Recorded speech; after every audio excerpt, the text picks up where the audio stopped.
qui sont de lecteurs, Père éternel. Merci parce que tu nous as écoutés. Merci parce que tu nous pardonnes. Au nom puissant de Jésus le Christ. Amen.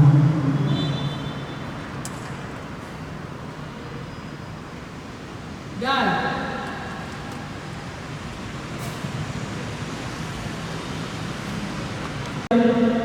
Voici, parce que tu as peu de puissance et que tu as gardé ma parole et que tu n'as pas renié mon nom, j'ai mis devant toi une porte ouverte que personne ne peut fermer. Mon enfant, tes péchés te sont pardonnés. Amen. Bien-aimés frères et sœurs, voici comment notre Seigneur veut être servi. Tu n'opprimeras pas ton prochain et tu ne déroberas pas. Tu ne retiendras pas chez toi la paie d'un salarié jusqu'au lendemain. Tu ne rediras pas un sou et tu ne mettras devant un aveugle rien qui puisse te faire trébucher. Mais tu auras la crainte de ton Dieu. Amen. D'accord.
Bien-aimés dans le Seigneur, shalom. Shalom. Le conseil d'anciens vous souhaite une chaleureuse bienvenue à ce culte dimanche 26 octobre 2025. Nous souhaitons comme ça une bienvenue particulière à celles ou celles qui font le culte pour la toute dernière fois dans cette temps. S'il y en a, s'il vous plaît, dans la salle, qui veulent bien se lever pour la communauté les accueille. Est-ce qu'il y a quelqu'un qui fait le culte pour la dernière fois ici dans le temple? Voilà, il paraît que nous sommes entre nous. Et nous allons tout simplement nous souhaiter et nous saluer les uns les autres. Si vous voulez une poignée de main à gauche et à droite, simplement. Voilà, merci. Ce dimanche est le jour de célébration de la réformation encore appelée protestantisme. Trois textes. Ce jour,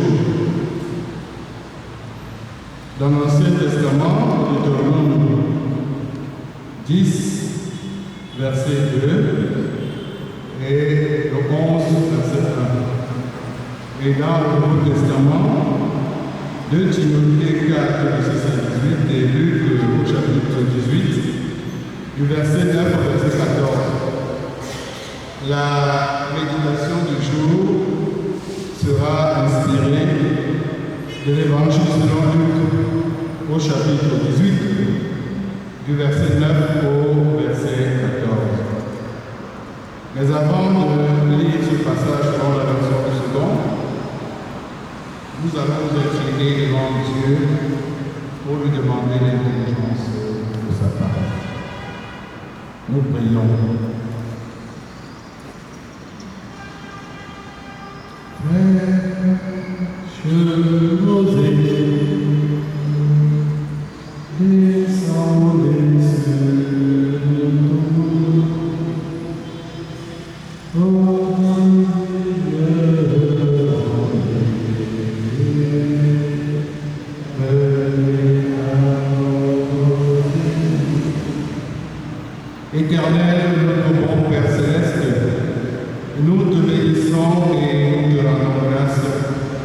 Toi qui conduis nos pas dans ce temple, ce soir, partons de lui pour te louer, pour t'adorer. Père, c'est le moment d'écouter ta parole de vie, les paroles qui nous seront prêchées par ton nom de serviteur.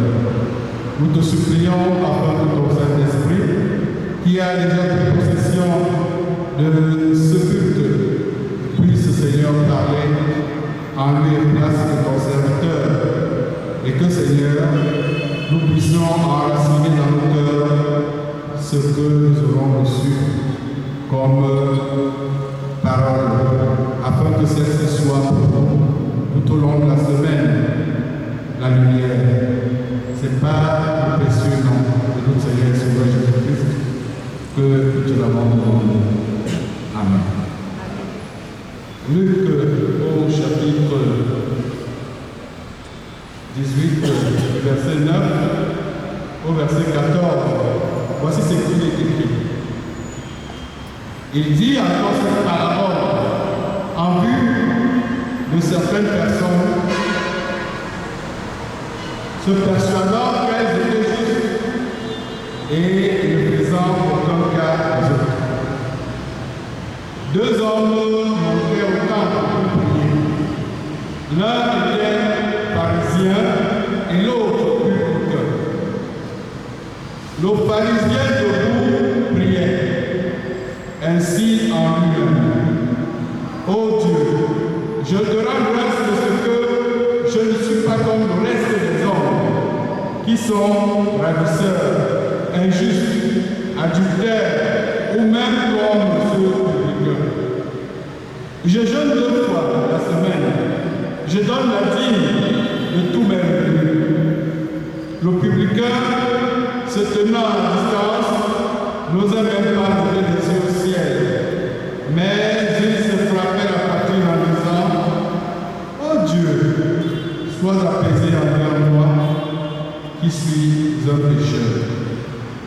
Je vous le dis, celui-ci descendit dans sa maison justifiée plus que l'autre. Car quiconque s'élève sera abaissé, et celui qui s'abaisse sera élevé. Amen.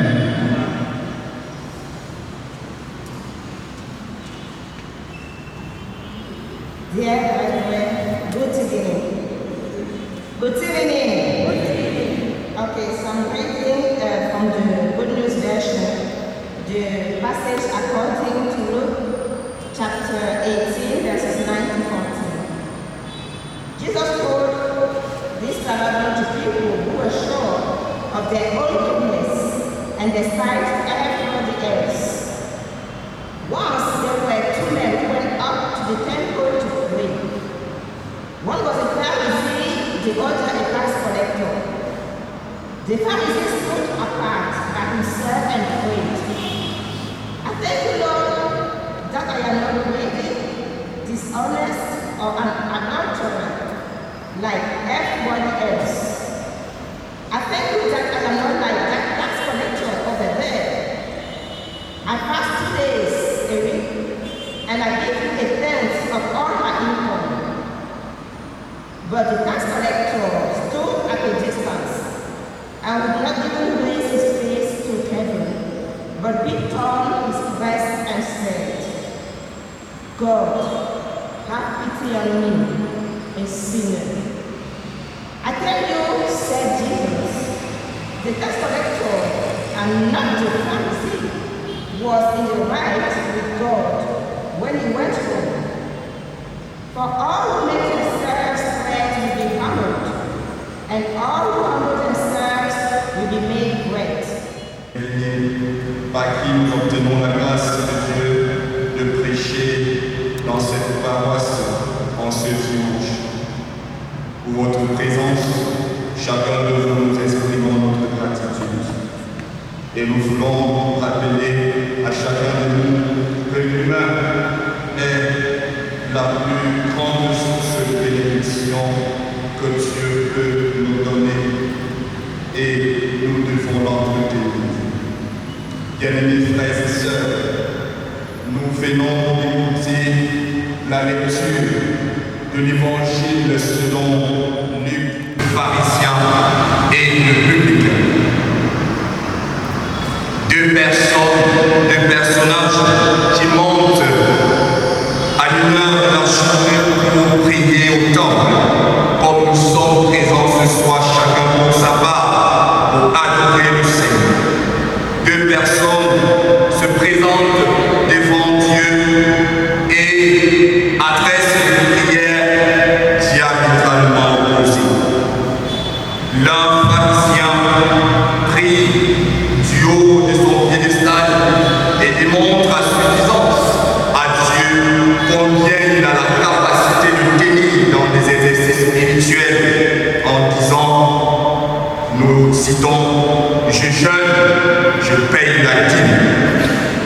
Bien-aimés frères et sœurs, le publicain de son côté, nous y reviendrons pour donner la différence entre ces deux. Le publicain présente devant Dieu son état de non-méritant de cette présence. Pour donc éclaircir la prière, la justification de la prière du pharisien, nous disons que ces deux personnages sont opposés dans la société juive à l'époque. Le pharisien, ici, est défini comme celui qui a la maîtrise de la loi, qui connaît la parole, qui a la maîtrise de la Torah. Il connaît ce que demandent les saintes lois. Et le publicain, considéré comme le traître, parce que travaillant dans le gouvernement romain, qui était à cette époque ce gouvernement qui pratiquait l'extorsion et qui retirait le droit de vie au peuple juif. Donc pour un pharisien ou même pour un juif, observer son frère travailler pour un public, pas travailler pour le gouvernement romain, était de la haute trahison. C'est pourquoi il pouvait dire à Dieu, je ne suis pas comme ce publicain qui a abandonné les règles de base du judaïsme. Et à cela, nous voyons combien il pouvait être arrogant et surmonter même dans sa prière. Bien-aimés frères et sœurs, que veut nous enseigner le Seigneur dans cette parabole? Qu'est-ce qu'il veut nous montrer en ce jour de célébration, de souvenir des combats des pères de l'Église? Oh, que c'est beau de pouvoir l'écouter nous enseigner. Le pharisien, lui, est venu dans un contexte de prouver à Dieu, comme je l'ai dit tout à l'heure, qu'il peut et qu'il a la capacité de démontrer cela. Et le publicain est aussi dans la posture de demander la grâce de Dieu. Bien-aimés frères et sœurs, cette grâce qui est accordée à chacun de nous d'être là ce soir, nous nous posons dans la question de savoir ce que nous sommes venus chercher et ce que nous sommes venus démontrer. Deux sont montés, un seul est rentré justifié.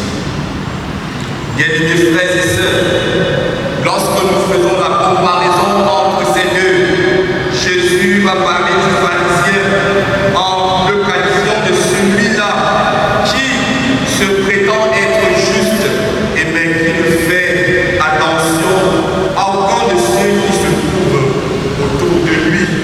Et oui, je pourrais dire que ce message s'adresse à toi et à moi en tant que chrétiens aujourd'hui dans la société où nous nous trouvons. Lorsque nous disons en nous-mêmes que nous sommes justifiés par Christ, nous sommes justifiés par Dieu, nous sommes appelés enfants de Dieu, est-ce que nous prenons aussi le temps de regarder, de promener ce regard et de faire attention à celui qui est autour de nous? Ou est-ce que nous portons ce jugement de condamnation sur les autres parce qu'ils ne sont pas pour nous. Et c'est ce que le pharisien a fait. Lui, nous nous trouvons de fois dans ces genres de situations à outrager les autres, à outrager ou même à les condamner. Pourtant, ceux-ci ne soupirent qu'à quelque chose, à se voir être délivrés. Bien-aimés frères et sœurs, est-ce que cela veut dire que ceux-ci ne connaissent pas combien ils sont enfoncés dans le mal? Est-ce que cela veut dire qu'ils ne connaissent pas qu'ils sont dans le péché? Non, ils connaissent. Ils savent, le publicain connaissait sa situation. Il connaissait qu'il ne mérite pas la présence de Dieu. Il connaissait qu'il n'avait même pas le droit de se présenter au niveau de lui. Parce que la parole dit, il n'osa même pas lever les yeux vers le ciel, connaissant sa situation. Et nous, face à cela, que faisons-nous? Parfois, nous sommes de ceux-là qui encore les appuyons en leur rappelant à ceux qui ne connaissent pas cette vérité, cette grâce d'être délivré, cette grâce d'avoir la justification. C'est parfois en ce moment que nous les appuyons par les paroles des jugements afin qu'ils s'égarent encore davantage. Pourtant, tout ce qu'ils pourraient espérer, c'est notre regard d'amour, c'est notre parole d'accueil, c'est notre parole chaleureuse qui pourrait le ramener pour le considérer aussi.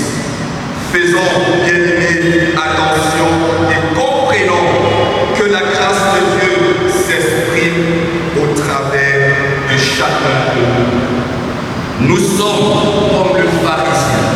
Et si aujourd'hui nous ne faisons pas attention en tant que chrétiens, nous allons nous retrouver en train de travailler dans la maison de Dieu et passer à côté de la plaque, et passer à côté de l'objectif, parce qu'on sera en train de faire une démonstration de performance, une démonstration de capacité, une démonstration des yeux. Parce que tout ce que le pharisien est en train de citer, ce sont ses œuvres. Il promet Dieu dans ses œuvres, il fait balader Dieu. Il dit à Dieu, regarde, je jeûne, je donne la dîme, je fais ceci, je ne suis pas adultère. Il balade Dieu dans ses œuvres. Ou même à quelque part, il veut dire à Dieu, si le jour-là, si ne me permet pas d'entrer dans ton royaume, tu vas me remettre mes dîmes, tu vas me remettre toutes ces journées de jeûne que j'ai pris. Est-ce que nous comprenons combien il est important d'être pour nous d'avoir dans ce regard de la grâce et non fonder notre service dans la présence de Dieu, dans nos compétences, dans nos capacités ou dans nos œuvres. Aujourd'hui, encore depuis le matin, nous vivons au sens de la reformation. Et l'un des principes qui ressort dans ce texte, c'est le salut qui s'obtient par le moyen de la grâce. La grâce de Dieu qui s'exprime pour tout être humain. Et lorsque nous avons lu dans le Deutéronome, la parole nous a dit, Dieu ne fait acception de personne. Et ce n'est pas à nous de dire ceux qui vont entrer ou pas. Soyons donc plutôt des canaux par lesquels Dieu ramène à lui ceux qui sont égaux. Pour terminer, bien aimés, nous devons savoir que pour rendre de façon efficace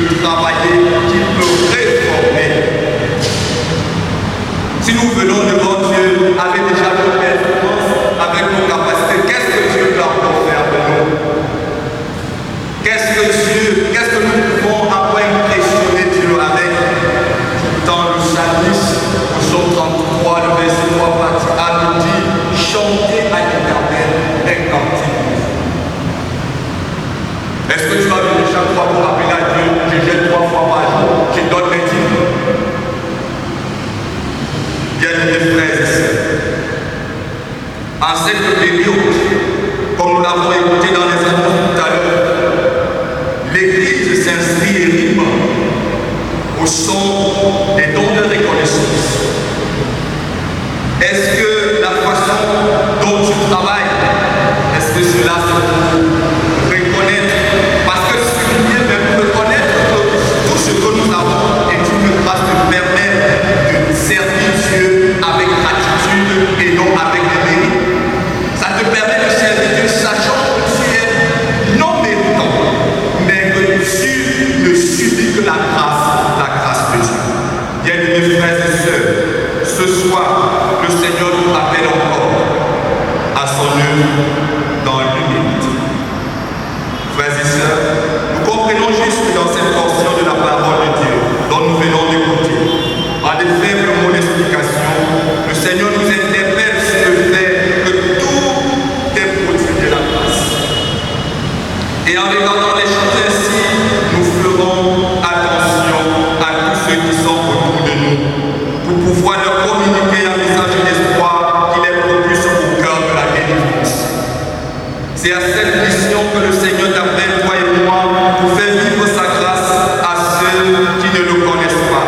Ainsi donc, en tant que chrétiens, nous devons travailler avec humilité et dans un esprit de reconnaissance, car c'est une telle attitude qui rend notre œuvre devant Dieu valable et non nos mérites ou nos performances.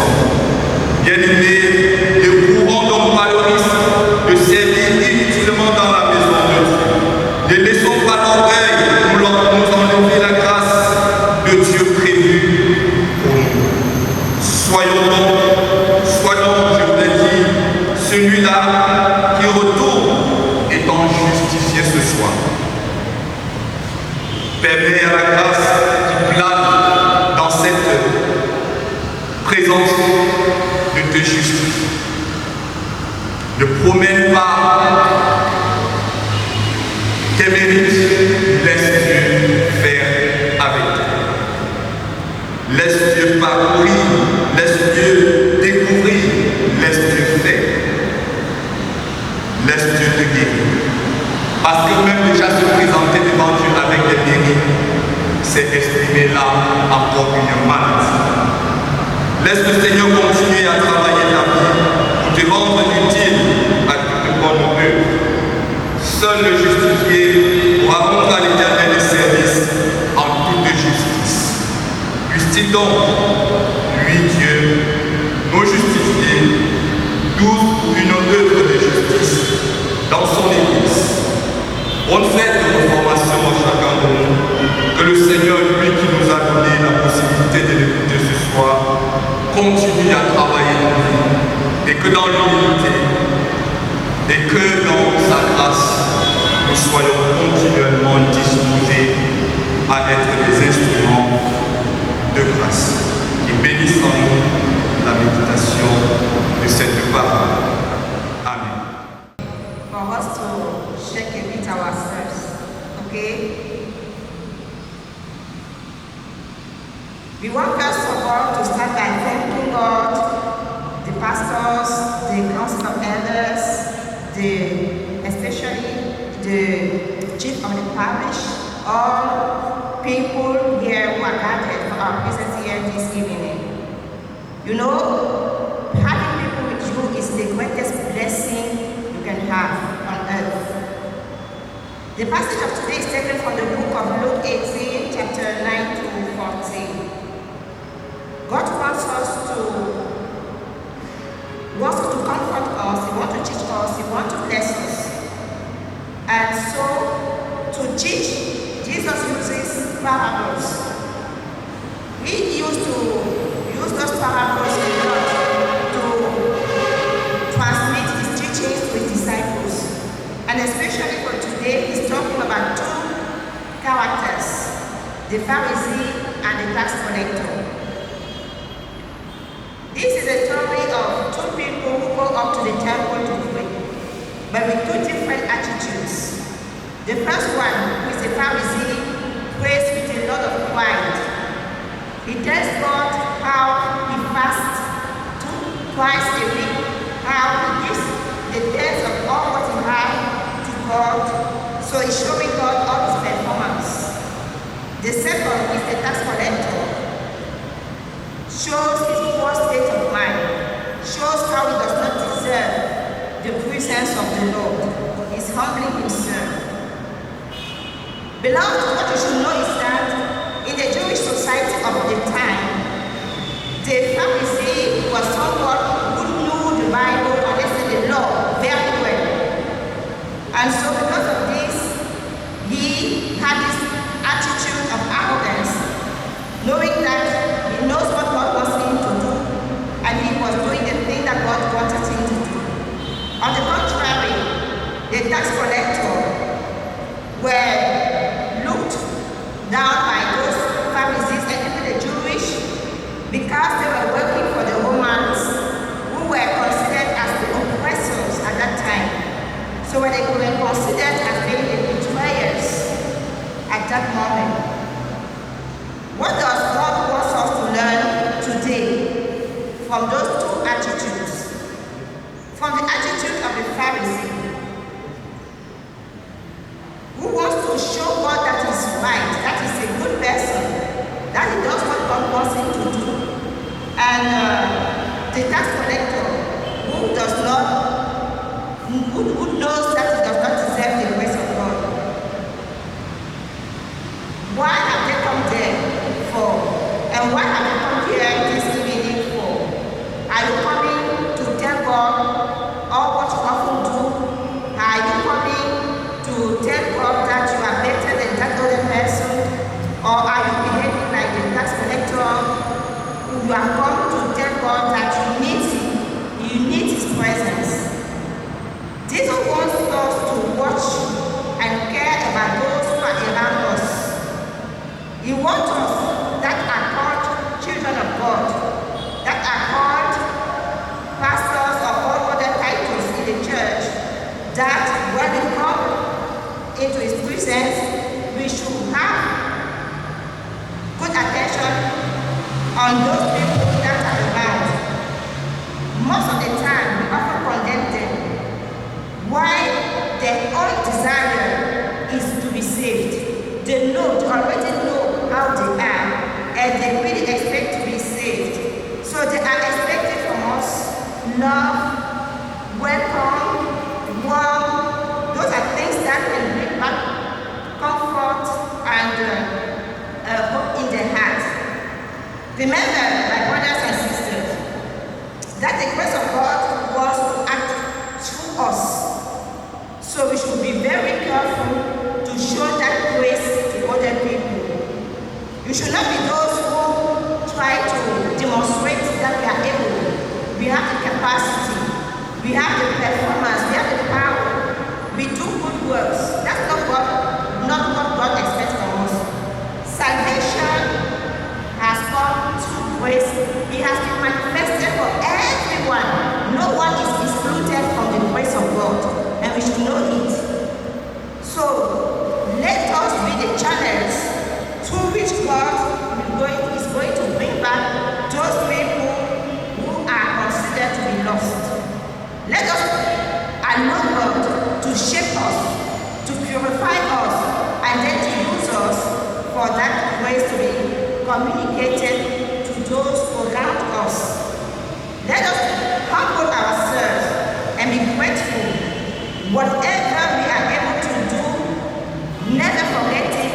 It is through the grace of God. We do not deserve anything. So all what we do and all what we are able to do is the manifestation of the grace of God. So do not allow pride, arrogance to take away the grace of God from you. My brothers and sisters, how will you leave this place today? Are you going to leave this place made great by God because you humbled yourself? Or are you going to leave this place like the Pharisee who just boasted his heart and then showed all his performance to God and was rejected by God? We're going to end by saying, Happy Feast of the Reformation, and let us be used as tools of the grace of God in our society. Amen.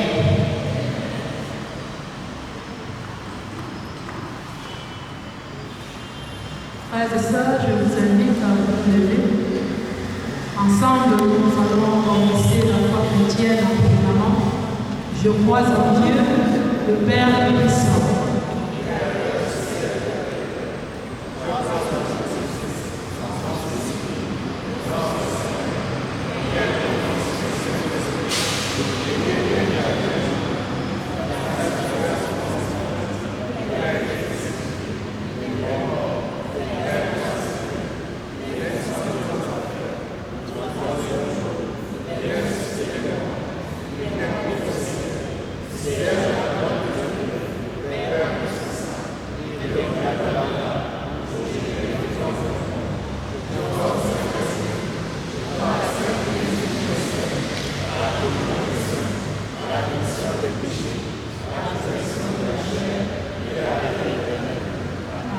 Veuillez vous asseoir.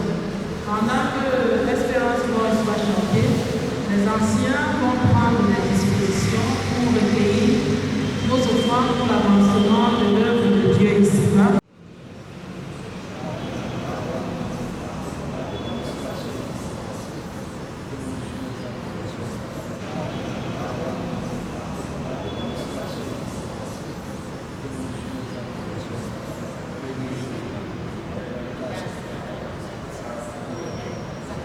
Le règne, la puissance et la gloire des siècles des siècles. Amen. Écoutons les statistiques de ce soir. On prépare à ce culte de 18h 51 personnes. Notre offrande a donné un montant de 42 125 à Dieu la gloire. Bien-aimés frères et sœurs, ne soyons pas